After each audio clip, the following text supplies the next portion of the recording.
So I absolutely love YouTube, and I've been on the platform since 2019, probably a little earlier than that, but I never really took it serious enough before the end of 2019. With that said, I have been creating content almost consistently with certain gaps around different periods, and my channel never took off. So yes, it has reached a very successful point, which I am so proud and happy about. And I have had incredible experiences through content creation experience in general. I've learned a lot, I've met a lot of you, I've built a community here, but this video is particularly about honest review of why I personally think, and also as a marketer, like from a marketer standpoint, why the channel has never really taken off. I think this video is going to be helpful for you if you are, number one, either in the same situation as myself, that you've invested a lot of time into the platform, you think there is a lot more potential to the content, to the channel that you've grown, and it hasn't reached that potential. But also I think it could be helpful just overall to see like what are some areas that hinder an exponential growth of a YouTube channel in general. So if it is a platform that you are creating content on or thinking of it as a marketing channel for your business, then these could be some things that you could take lessons from, I think. Anyway, so number one thing that I have here is I never fully relied on YouTube as my main source of income. And this may sound a little bit weird, but the thing is, if you never really solely depend on it, or you don't put your heart and soul into it as if your life depends on it, then I think you kind of always have a backup plan, and that hinders you from putting everything into this, like pouring your heart and soul into this as much as you could have done. So I think that's number one. Like, I always had a backup plan. I always had either like consulting gigs, or I had teaching, I had a full-time job. Like right now I have a full-time job. Having all of those other things as my backup plan kind of hindered me in the sense that I didn't give it all that I could have, and I didn't risk everything to absolutely make it on YouTube. So that's number one. Number two is that I had different phases in my career as I was also a content creator on YouTube. So what that means is I had like changing jobs. I have a full-time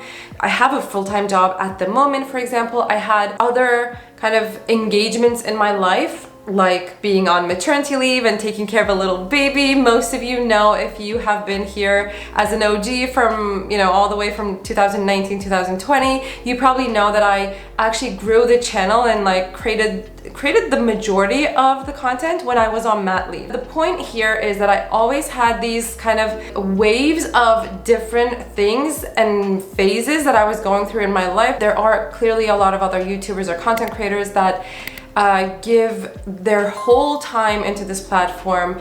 They have no other like major engagements in their life, and they have they just like make this the priority. That was never the case for me, except for a short period of time. Anyway, so that is another one. The other factor that I kind of want to review or criticize is the niche, like choosing the niche and changing niches. So at one point, the audience kind of told me what they wanted to see on my channel, in my content, and I really then focused on marketing content and marketing/career content. So at that intersection, which is something I absolutely love talking about, but it is also my day job as well. So that means I talk about this or do this, like execute on this every single hour of the day. And then when it's kind of my free time, like hobby time, I was also talking about this on camera as well. So at one point that does get a little bit too much, and you do get bored of the same things in your life over and over again. So I was too niche down, and the fact that I was talking about it all the time, like that was the whole topic of my life, got a little bit boring after a point, and I did not really change or expand my niche, because every time I try to do that, my analytics told me that it wasn't the right thing to do, right? So that basically kind of was the counter thing that my gut was telling me. My mind was telling me to do other things, to kind of spice it up and be more fun with the stuff that I was creating, but my analytics was telling me the opposite. Anyway, so it was kind of this like clash of ideas for a very long time.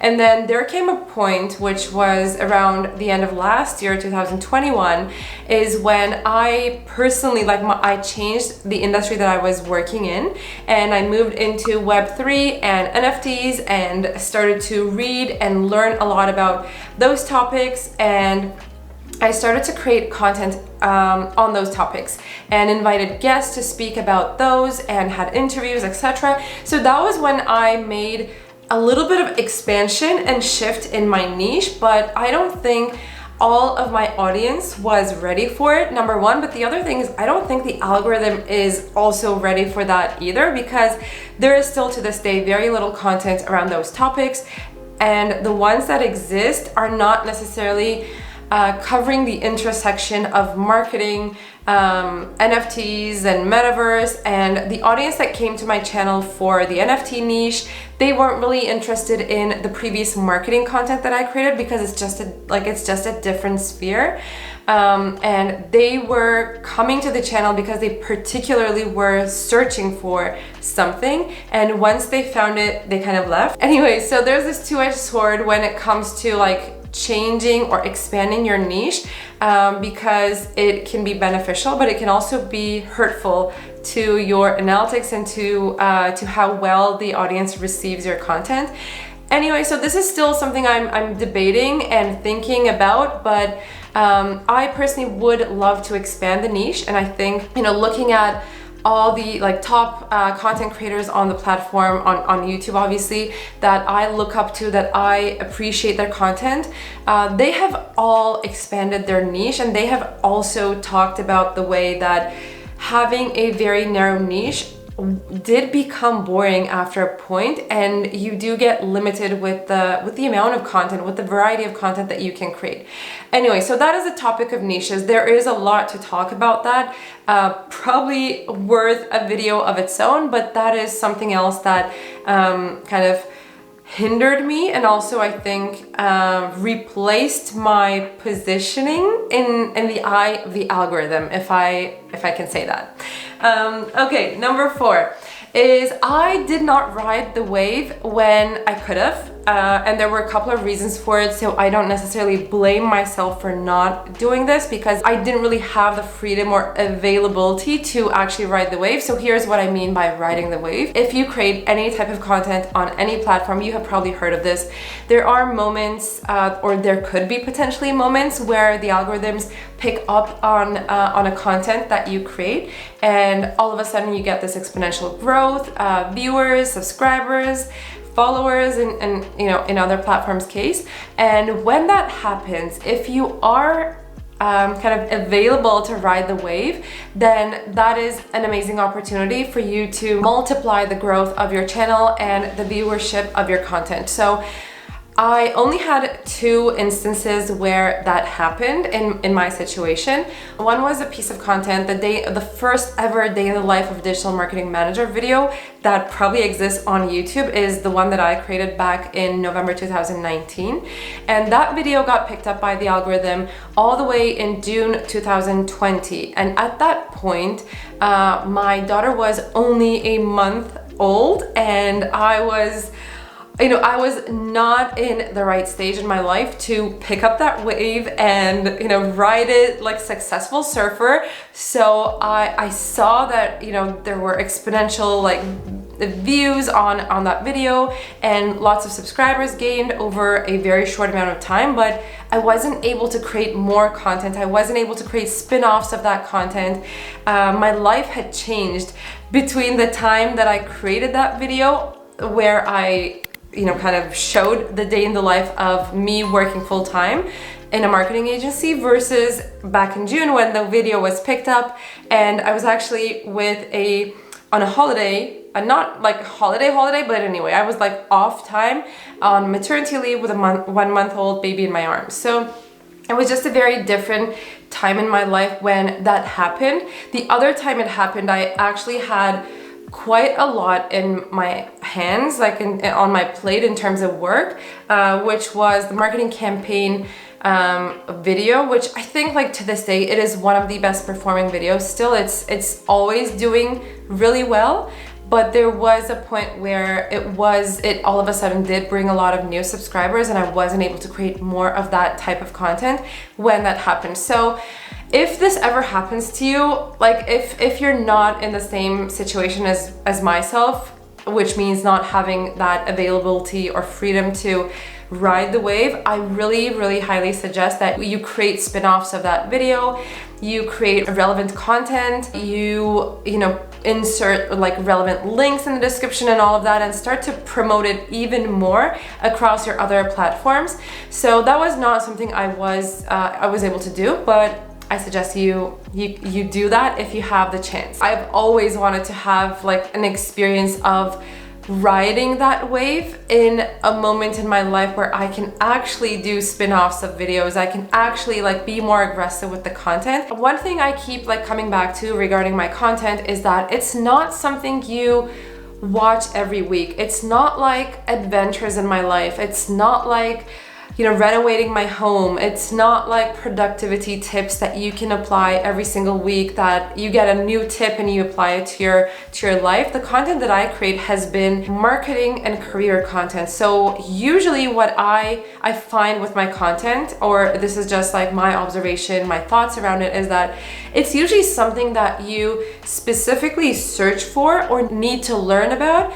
And that is when you come to watch my content, because it is career related. It's not something that you are curious about just out of the blue. You know, what does it mean to be a content creator? Or what does it mean to be a social media manager? So there were a couple of series like that where they could have been like connected and people could have been interested in the next one. But making series is pretty difficult, to be honest. But the other thing is like some videos, so let's say marketing campaign video, right? That is something that you watch because you actively at that moment, like real time, you need that information. You learn about it because it's a tutorial type of video. So you watch it, you learn, you execute it, and then it becomes a practice for you. So you don't have to come back to the video every single week, or you're not going to see relevant videos that or connected videos to that every single week. So that's just how I view my own content, honestly. Some could be interesting to people, like watching it every single week may be interesting to some people that are potentially in like similar journeys as myself in their careers, or they just like look up to what I've been doing, or they're just like curious in terms of what I'm doing and how I kind of evolved. I don't know. But it's not necessarily content that you come to watch every single week, which is something I want to and need to change, in my opinion. If you have like alternative thoughts around this or like any feedback, do let me know in the comments. I've always been curious, honestly, to know how you find the content, and also is it the type of content that you would come back to the channel every single week to watch more of because the topics change. I don't know. Just let me know. Let me know. I'm not the expert on this. These are just observations. Next is not being consistent throughout that whole journey. So I have been creating content on the platform for quite a long time, if you look at like the whole like lifespan of it. But if you were to look at how consistent, or whether or not I was consistent throughout that whole time, no, I wasn't. There was long periods of time, I think last year, majority of 2021 actually, I was pretty consistent. Like I don't think I missed any weekly uploads for at least a time period of like 8 months or so, which I am so proud of, because it wasn't easy, especially given the fact that I wasn't making sufficient revenue from YouTube. It was just like a side thing that could kind of not even pay the daycare bills for my daughter, honestly. But I kept going, and I am proud of that. Like, pat on the back, good job, Elif. But if you look at the whole kind of time period from when I started to now, I haven't always been consistent, especially if you are a content creator on YouTube, or if you study this platform as a channel, then you probably know that being consistent is extremely, extremely important. And if you are not consistent, then the algorithm, the platform punishes you. The next one is that I think personally that I didn't spice up the content enough. And there were reasons to it. Sometimes I felt like I couldn't do that because the audience was asking for specific type of content.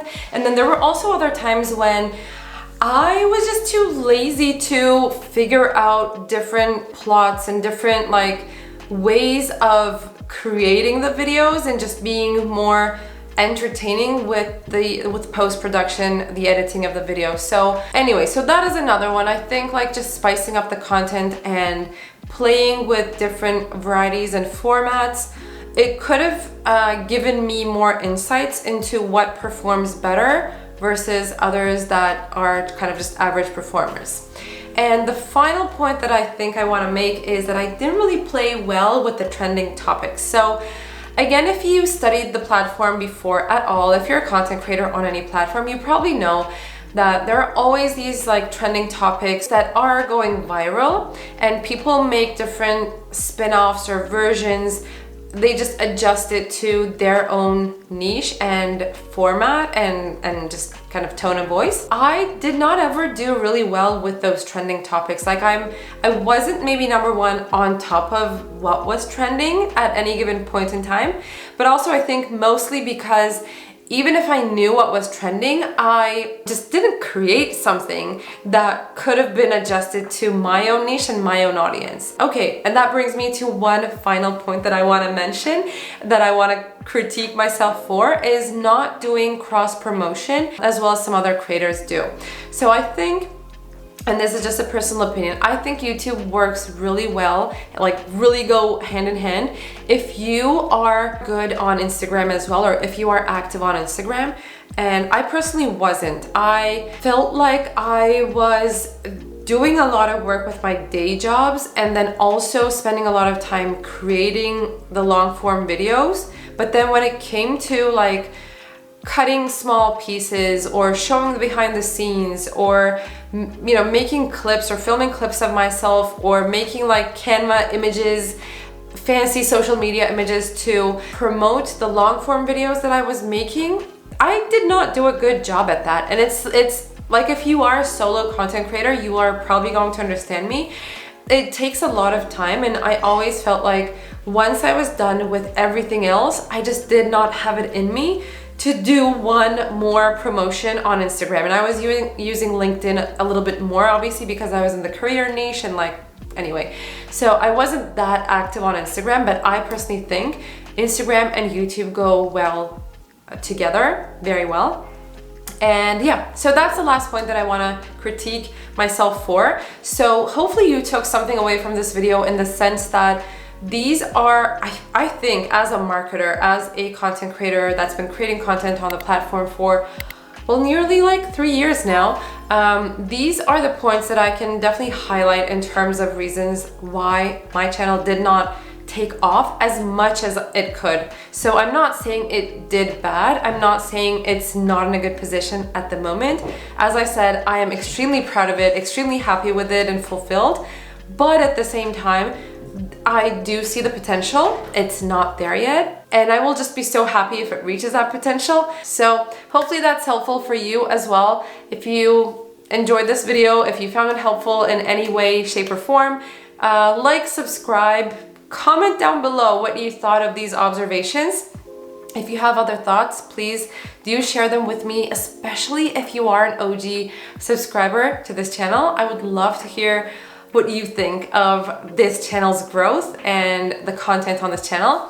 And that's all. Thank you so much for watching. As usual, take care, and I'll see you next time. Bye bye.